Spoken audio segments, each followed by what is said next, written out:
ने टिकट बंटवारे के मामले में भी सर्व समाज के लोगों को उचित भागीदारी दी है, जिनको जिताने के लिए पार्टी के लोग पूरे जी जान से लगे हैं। हालांकि आज यहाँ आपकी इकट्ठा हुई अपार भीड़, वह भीड़ के जबरदस्त जोश को भी देखकर अब मुझे भी ये काफी हद तक भरोसा हो गया है कि पिछली बार की तरह इस बार भी आप लोग यहाँ अपने उत्तर प्रदेश से लोकसभा आम चुनाव में अपनी पार्टी का बेहतर रिजल्ट जरूर लाएंगे। पिछली बार की तरह आप लोग बिजनौर लोकसभा की सीट को भी जीतेंगे और नगीना रिजर्व लोकसभा की सीट को भी जरूर जीतेंगे। इसके लिए अब मैं आप लोगों का ध्यान कुछ जरूरी बातों की तरफ दिलाना चाहती हूँ और इस संबंध में विशेषकर मैं कांग्रेस, बीजेपी व इनके अन्य सभी सहयोगी दलों के बारे में ये कहना चाहूंगी कि आजादी के बाद शुरू में केंद्र व देश के काफी राज्यों में भी ज्यादातर सत्ता यहाँ कांग्रेस पार्टी के ही हाथों में केंद्रित रही है, किंतु इनकी अधिकांश मामलों में रही गलत नीतियों एवं गलत कार्य प्रणाली आदि की वजह से ही फिर इस पार्टी को केंद्र व काफी राज्यों की भी सत्ता से बाहर होना पड़ा है तथा यही स्थिति इनकी सहयोगी पार्टियों की भी बनी रही है, जिसके कारण ही फिर पिछले कई वर्षों से बीजेपी व इनके सहयोगी दल केंद्र एवं काफी राज्यों की सत्ता में काबिज हो गए हैं, लेकिन इनकी भी ज्यादातर रही जातिवादी, पूंजीवादी, संकीर्ण, सांप्रदायिक व द्वेषपूर्ण नीतियों एवं कार्य प्रणाली आदि से तथा इनके कथनी व करनी में भी काफी अंतर होने की वजह से अब ऐसा लगता है कि इस बार ये पार्टी भी यानी कि भारतीय जनता पार्टी भी केंद्र की सत्ता में आसानी से वापस आने वाली नहीं है, बशर्ते यदि ये चुनाव इस बार फ्री एंड फेयर होता है तथा आम चर्चा के मुताबिक वोटिंग मशीनों में भी कोई गड़बड़ी आदि नहीं की जाती है। और वैसे भी इस बार चुनाव में इनकी कोई भी पुरानी व नई चल रही नाटकबाजी, जुमलेबाजी व गारंटी आदि काम में आने वाली नहीं है, क्योंकि अब देश की जनता काफी हद तक इस बात को समझ चुकी है कि इनकी पार्टी ने अब तक देश के विशेषकर गरीबों, कमजोर तबकों, मध्यम वर्गों एवं अन्य मेहनतकश लोगों को जो इन्हें अच्छे दिन दिखाने के वायदे किए थे, असंख्य प्रलोभन भरे वायदे किए थे तथा अनेकों हवाई व कागजी गारंटी भी दी है, तो उनका जमीनी हकीकत में अभी तक इन्होंने लगभग 1/4 हिस्सा कार्य भी पूरा नहीं किया है, बल्कि इसके स्थान पर इनका ज्यादातर समय व ताकत भी यहाँ इनके अपने चहेते रहे बड़े बड़े पूंजीपतियों एवं धन्ना सेठों को ही ज्यादा से ज्यादा मालामाल व धनवान आदि बनाने में तथा उन्हें हर स्तर पर छूट देने व बचाने में ही लगी रही है, जिनके अधिकांश आर्थिक सहयोग से ही ये पार्टी व अन्य पार्टियां भी अपना संगठन चलाती हैं तथा चुनाव आदि भी लड़ाती हैं, जिसका काफी कुछ खुलासा बॉन्ड की अभी हाल ही में आई रिपोर्ट में भी किया गया है। इसके साथ ही अब ऐसा लगता है कि कांग्रेस पार्टी की तरह ही बीजेपी ने भी केंद्र की तमाम सरकारी जांच एजेंसियों का ज्यादातर राजनीतिकरण ही कर दिया है। इसके अलावा देश के किसान वर्ग भी वर्तमान बीजेपी की सरकार में शुरू से ही अपनी विभिन्न समस्याओं को लेकर काफी ज्यादा दुखी व परेशान रहे हैं और अभी भी हैं। जबकि यूपी में 4 बार हमारी पार्टी की रही सरकार ने इनके हितों का भी हर स्तर पर विशेष ध्यान रखा है। हमारे किसान भाइयों को ये मालूम है कि जब भी उत्तर प्रदेश में बीएसपी के नेतृत्व में हमारी सरकार बनी तो हमारी पार्टी की सरकार ने किसानों का हर स्तर पर उनके हितों का पूरा ध्यान रखा है। उनको खेती करने के लिए जो सुविधाएं हैं तो वो आसान दामों में दी। उनकी जो फसल है उसका उचित दाम दिया। और इतना ही नहीं, आपके पश्चिमी यूपी में गन्ना काफी होता है। गन्ना किसान को भी उनके गन्ने का पूर्व की सरकारों की तुलना में वर्तमान सरकार की तुलना में भी काफी बढ़ाकर उनको दाम दिया था। इतना ही नहीं, बल्कि केंद्र में पूर्व की रही कांग्रेसी सरकार की तरह ही वर्तमान भाजपा सरकार में भी इनकी जातिवादी, हीन, सांप्रदायिक एवं पूंजीवादी सोच व नीतियों के चलते ही पूरे देश में सर्व समाज में से खासकर गरीबों, दलितों, आदिवासियों, पिछड़े वर्गों, मुस्लिम एवं अन्य धार्मिक अल्पसंख्यक समाज के लोगों का भी पूर्ण रूप से विकास व उत्थान आदि नहीं हो सका है। और इस संदर्भ में वैसे आप लोगों को ये मालूम है कि पूरे देश में यहाँ दलितों, आदिवासियों एवं अन्य पिछड़े वर्गों का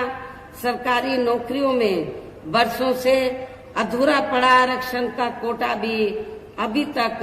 पूरा नहीं भरा गया है। विशेषकर एससी व एसटी वर्गों के सरकारी कर्मचारियों का पदोन्नति में आरक्षण भी अब काफी हद तक प्रभावहीन ही बना दिया गया है। और जब इस मामले को लेकर आप लोगों को मालूम है कि हमारी पार्टी ने इसमें संशोधन करने के लिए जब बिल राज्यसभा में लाया, मैं राज्यसभा में थी, जब राज्यसभा में लाया तो सरकार को हमने काफी हद तक रजामंद कर लिया था तो संशोधन लाने के लिए, ताकि पदोन्नति में जो आरक्षण जो प्रभावहीन बन गया है वो प्रभावशाली बन जाए और एससी एसटी के कर्मचारियों को पदोन्नति में आरक्षण ठीक ठाक मिल जाए। लेकिन जब ये बिल लाया गया तो समाजवादी पार्टी के सांसदों ने तो इस बिल को पास नहीं होने दिया और बिल को संसद के अंदर फाड़ दिया था। अब किस मुंह से समाजवादी पार्टी के लोग ये कहते हैं दलितों को कि आप हमें वोट दो? जिस समाजवादी पार्टी ने एससी एसटी का जो पदोन्नति में आरक्षण का विधेयक है उसको पास नहीं होने दिया, ऐसी पार्टी के उम्मीदवार की जमानत जब्त कराना ये आप लोगों की जिम्मेवारी बनती है। साथ ही केंद्र व राज्यों में भी विरोधी पार्टियों की रही सरकारों में इन सभी वर्गों को प्राइवेट सेक्टर में आरक्षण दिए जाने की व्यवस्था किए बिना ही इनकी सरकारों के ज्यादातर सरकारी कार्य अब प्राइवेट सेक्टर के जरिए ही इनके बड़े बड़े पूंजीपतियों व धन्ना सेठों आदि को ही दिए जाने के कारण अब इनको पूरे देश में आरक्षण का बहुत कम ही लाभ मिल पा रहा है। इसी प्रकार इनका अन्य और मामलों में भी शोषण व उत्पीड़न आदि होना अभी तक भी बंद नहीं हुआ है। इनके साथ साथ मुस्लिम व अन्य धार्मिक अल्पसंख्यक समाज के लोगों की भी हालत हर स्तर पर यहाँ काफी ज्यादा खराब वह दयनीय ही बनी हुई है, जिसका काफी कुछ खुलासा सच्चर कमेटी की रिपोर्ट में भी किया गया है। इतना ही नहीं बल्कि पिछले कुछ वर्षों से केंद्र व अधिकांश राज्यों में भी बीजेपी व आरएसएस की सरकारों के चलते हुए अब इनका विकास एवं उत्थान आदि होना भी काफी हद तक बंदशाई हो गया है। आए दिन इन पर खासकर धर्म की आड़ में हो रही जुल्म जाति भी यह काफी ज्यादा चरम सीमा पर पहुंच चुकी है। इनके साथ साथ अपर कास्ट समाज में से विशेषकर गरीब लोगों की भी हालत हमें कोई खास अच्छी नजर नहीं आती है। इनकी गलत कृषि नीतियों के कारण किसान वर्ग भी आए दिन आंदोलित ही रहता है। साथ ही इनकी गलत आर्थिक नीतियों की वजह से देश की अर्थव्यवस्था पर भी इसका काफी बुरा प्रभाव पड़ रहा है, जिससे यहाँ विशेषकर काफी ज्यादा दुखी व परेशान हैं। और अब केंद्र में पूर्व की रही सरकारों की तरह ही वर्तमान भाजपा सरकार में भी जहां पूरे देश में गरीबी, बेरोजगारी एवं महंगाई आदि भी लगातार काफी ज्यादा बढ़ रही है। देश में हर स्तर पर फैला भ्रष्टाचार भी अभी तक कम नहीं हुआ है। साथ ही अपने देश की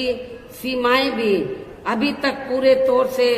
सुरक्षित नहीं हैं। ये भी बड़े चिंता की बात है। ऐसे में अब आप लोगों को देश में हो रहे लोकसभा आम चुनाव में कांग्रेस, बीजेपी व इनकी सहयोगी पार्टियों को भी केंद्र की सत्ता में आने से जरूर रोकना है। जिनकी गलत नीतियों व गलत कार्य प्रणाली आदि को आप लोग काफी हद तक आजमा चुके हैं। ऐसी स्थिति में अब ये विरोधी पार्टियां किस्म किस्म के साम, दाम, दंड भेद आदि अनेकों हथकंडे इस्तेमाल करके केंद्र की सत्ता में आने की भी पूरी कोशिश में लगी हैं, जिनसे अपनी पार्टी के लोगों को हर स्तर पर काफी ज्यादा सावधान रहना है। और इस मामले में विरोधी पार्टियां अपने अपने पक्ष में हवा बनाने के लिए खासकर मीडिया, ओपिनियन पोल व सर्वे आदि का जो बड़े पैमाने पर इस्तेमाल कर रही हैं, तो उनसे भी अपनी पार्टी के लोगों को बिल्कुल भी गुमराह नहीं होना है। इसके साथ ही विरोधी पार्टियों के विभिन्न रूपों में जारी किए गए इनके हवाई व प्रलोभन भरे चुनावी घोषणा पत्रों एवं वायदों आदि के बहकावे में भी अपनी पार्टी के लोगों को कतई नहीं आना है, जिन्हें ये पार्टियां चुनाव खत्म होने के बाद ज्यादातर अमल में नहीं लाती हैं। और अब जिन पर से देश की जनता का अधिकांश विश्वास ही उठ गया है। यही खास वजह है कि हमारी पार्टी किसी भी चुनाव में अपनी पार्टी का कोई भी चुनावी घोषणा पत्र आदि जारी नहीं करती है। वैसे भी हमारी पार्टी किसी भी मामले में कहने में बहुत कम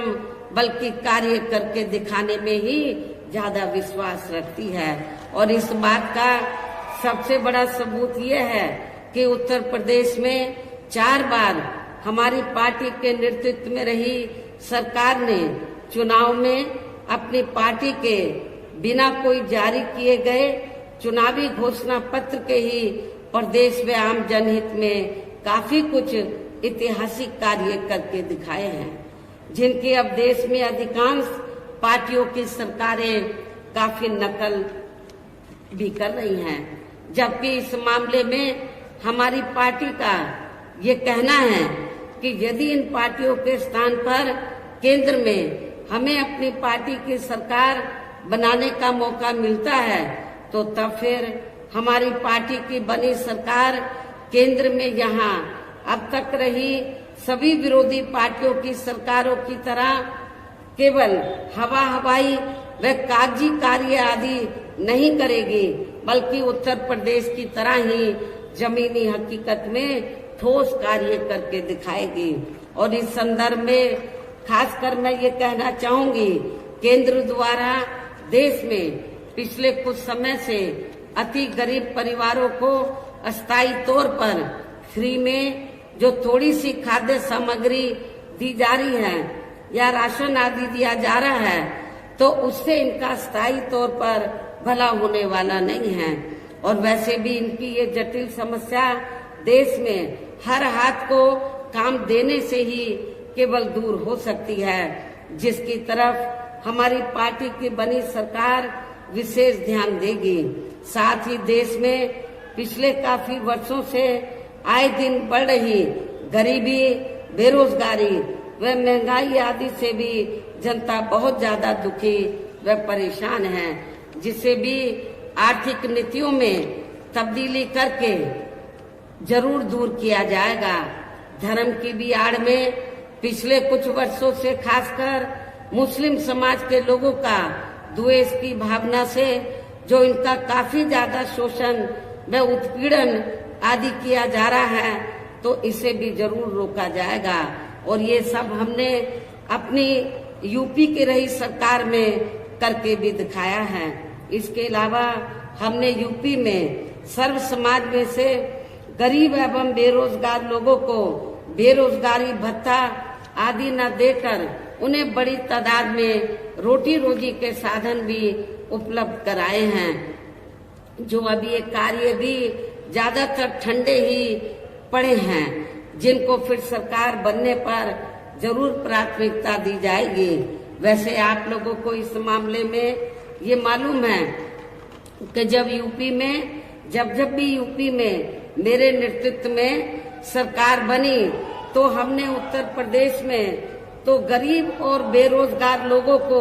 बिना कोई रिश्वत लिए हुए उनको बड़ी तादाद में रोटी रोजी के साधन दिए हैं। पुलिस भर्ती में जब पुलिस भर्ती हुई थी, तो आपके पश्चिमी यूपी से तो काफी लोगों को भर्ती किया गया। और खास तौर से हमने बिना कोई पक्षपात के, बिना कोई जाति देखे हुए जो भी इसमें काबिल था, जो भी इस पोस्ट के लिए काबिल था, उनकी हमने भर्ती की। आपके पश्चिमी यूपी से बड़े पैमाने पर हमारे जाट जो बच्चे हैं, उनकी भी बड़ी तादाद में भर्ती हुई थी। वैसे तो अन्य समाज के लोगों को भी मौका मिला, लेकिन उन्हें भी मौका दिया गया। कहने का तात्पर्य यह है कि देश में इस समय हो रहे लोकसभा चुनाव में विरोधी पार्टियों के जारी किए गए उनके हवाई व प्रलोभन भरे चुनावी घोषणा पत्रों आदि के बहकावे में अब यहाँ खासकर देश के अति गरीबों, मजदूरों, बेरोजगारों एवं अन्य जरूरतमंद लोगों को बिल्कुल भी नहीं आना है। और अब इन्हें ऐसी सभी विरोधी पार्टियों को हर हालत में केंद्र की सत्ता में आने से जरूर रोकना है, जिनकी कथनी व करनी में काफी अंतर रहा है तथा जिन्हें ये लोग बरसों से आजमा भी चुके हैं। ऐसे में अब मेरा यही कहना है कि आप लोगों को अपने खुद के व अपने प्रदेश एवं देश के भी हित में, अपने क्षेत्र के भी हित में अपने वोटों को यहाँ कांग्रेस, बीजेपी व अन्य विरोधी पार्टियों को न देकर केवल अपनी एकमात्र हितैषी पार्टी बहुजन समाज पार्टी को ही देना है। जो ये पार्टी उत्तर प्रदेश की तरह ही केंद्र में भी अपनी पार्टी की सरकार बनने पर फिर पूरे देश में यह अपनी पार्टी की सर्वजन हिताय व सर्वजन सुखाय की नीतियों पर आधारित सरकार चलाएगी। इसके साथ साथ केंद्र से जुड़ी आपके क्षेत्र की जो भी यहाँ स्थानीय समस्याएं होंगी, तो उन्हें भी फिर दूर करने का हर संभव पूरा प्रयास किया जाएगा। साथ ही यहाँ गरीबों, मजदूरों, बेरोजगारों, कर्मचारियों, किसानों, छोटे व्यापारियों एवं अन्य मेहनतकश लोगों के हितों का भी विशेष ध्यान रखा जाएगा। सर्व समाज में से खासकर दलितों, आदिवासियों, पिछड़े वर्गों, मुस्लिम व अन्य धार्मिक अल्पसंख्यक समाज के लोगों के विकास एवं उत्थान के साथ साथ हर स्तर पर इनकी सुरक्षा आदि के लिए भी सख्त कदम उठाए जाएंगे और तभी फिर यहाँ वास्तव में अपने देश के महान संतों, गुरुओं व महापुरुषों में भी विशेषकर महात्मा ज्योतिराव फूले, श्री छत्रपति शाहू जी महाराज, श्री नारायण गुरु, बाबा साहब डॉक्टर भीमराव अंबेडकर एवं मान्यवर श्री कांशीराम जी, चौधरी चरण सिंह जी का भी सपना अधूरा रहा सपना जरूर साकार हो सकता है, जिनको यूपी में हमारी पार्टी की रही सरकार द्वारा हर स्तर पर पूरा पूरा आदर सम्मान दिया गया है। और आप लोगों को मैं भी यहाँ ये भी बताना चाहती हूँ कि जब हमारी पार्टी की बनी सरकार ने और खास तौर से चौथी बार जब पूर्ण बहुमत की सरकार बनी और हमने उत्तर प्रदेश में दबे कुचले लोगों के हितों में, वैसे तो सर्व समाज के हितों का हमने पूरा पूरा ध्यान रखा था, लेकिन दबे कुचले लोगों के हितों में जब हमने कुछ जरूरी व ठोस कदम उठाए तो ये विरोधी पार्टियों को अच्छा नहीं लगा। और खास तौर से जब हमने अपने संतों, गुरुओं और महापुरुषों को विभिन्न रूपों में आदर सम्मान दिया, उनके नाम से स्मारक बनाए, उनकी प्रतिमाएं लगाई, संग्रहालय बनाए, ये सब अच्छा नहीं लगा। और नतीजा क्या हुआ, तो तब फिर चाहे कांग्रेस हो, बीजेपी हो, सभी पार्टियों को ये लगा कहीं ऐसा ना हो अभी तो बीएसपी देश के सबसे बड़े प्रदेश उत्तर प्रदेश में सत्ता पर काबिज हुई है, कहीं केंद्र की सत्ता में बीएसपी काबिज ना हो जाए। बीएसपी अभी तो यूपी में काबिज हुई है, कहीं वो केंद्र की सत्ता में ना काबिज हो जाए। तो बीएसपी को रोकने के लिए आप लोगों को मालूम है, तब फिर सभी विरोधी पार्टियों ने अंदर अंदर मिलकर तो बीएसपी का जो बेस वोट है दलित वोट, तो उसको बांटने के लिए, उसको कमजोर करने के लिए, बीएसपी को कमजोर करने के लिए तब फिर सभी विरोधी पार्टियों ने दलितों में, आदिवासियों में, पिछड़ों में जो स्वार्थी किस्म के लोग हैं, जो बिकाऊ किस्म के लोग हैं, उनको मैनेज करके तोड़कर तो विरोधी पार्टियों ने तो काफी संगठन बना डाले, काफी छोटी छोटी पार्टियां बना डाली। और किस लिए कि जब चुनाव हो पार्लियामेंट असेंबली का तो बीएसपी को चुनाव हराने के लिए, इनका वोट बांटने के लिए तो जो छोटे छोटे संगठन पार्टियां बनाई हैं तो उनके माध्यम से वो बीएसपी के कैंडिडेट को हराने के लिए तो वो अपने उम्मीदवार खड़े करवा देते हैं तो ताकि दलितों का वोट बढ़ जाए। ऐसा हमें आपके